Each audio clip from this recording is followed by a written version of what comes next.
welcome to Justice. I'm Judge Jeanine Pirro. Thanks for being with us tonight. And now to my open.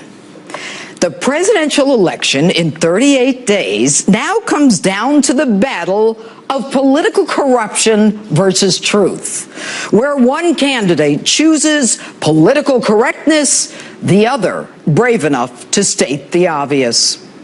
One says things not politically correct, not run through the prism of the contemporary political lens.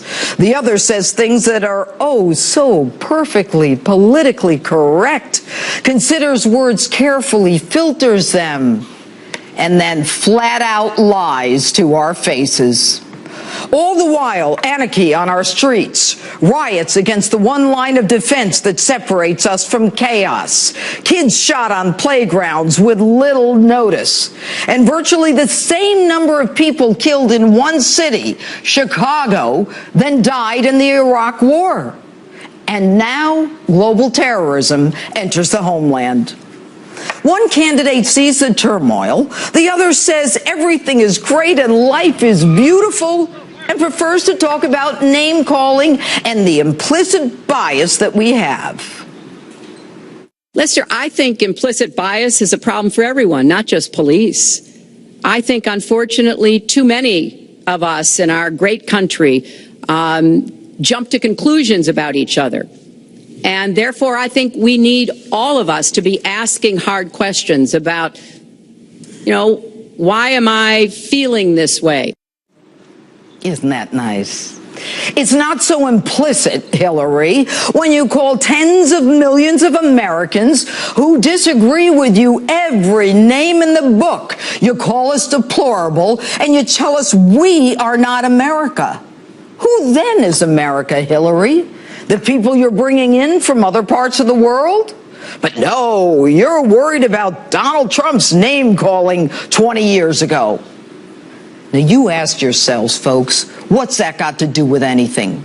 And you compare that to a Secretary of State who lies to us over and over, plays fast and loose with our nation's highest secrets, drones and satellite locations, for which others, not so powerful and connected, are prosecuted. What's more offensive, words or actions?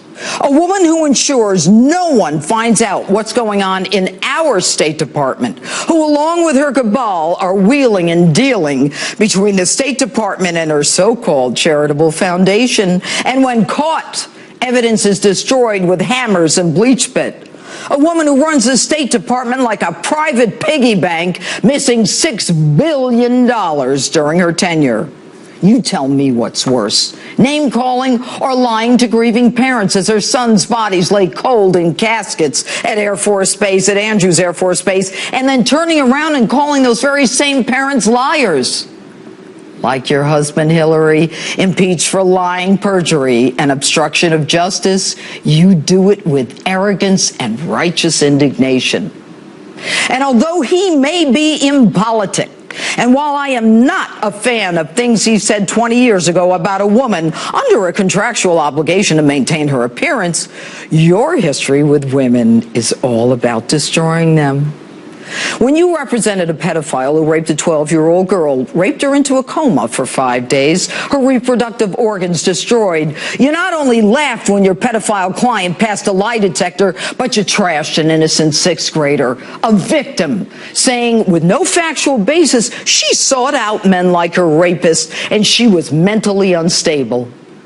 And you're offended by Donald Trump's words, but when presented with the atrocities of a group called Boko Haram by the CIA and the FBI, you refuse to take action against them and label them terrorists, a group that's killed 2,000 people and now straps explosives to little girls. Might your relationship with your friend Gilbert Chaugary, a convicted Nigerian land developer who gave tens of millions to you and your foundation and global initiative, be the reason? The way you, Hillary, and your progressives fight terrorism is with a hashtag, bring back our girls. You don't support women, you destroy them. Whether it's all the women who accused your husband of serial marital infidelities, sexual harassment, or, yes, rape.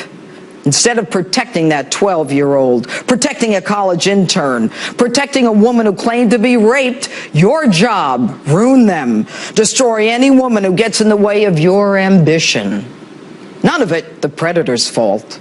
The war room created to assault the right wing, the crazy women desperate for attention, who wanted publicity, like Jennifer Flowers, who you said you'd like to crucify. You called her trailer trash. And Monica Lewinsky, you called her a narcissistic Looney Tune, until we found your husband's semen on her dress.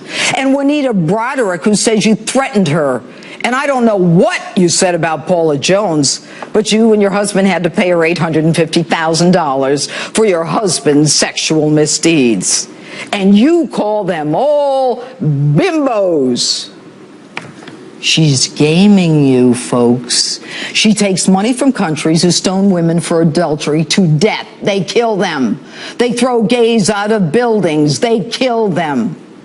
This is a woman who's corrupted the State Department, the Department of Justice, and now, I am ashamed to admit it, the honored tradition of the Federal Bureau of Investigation.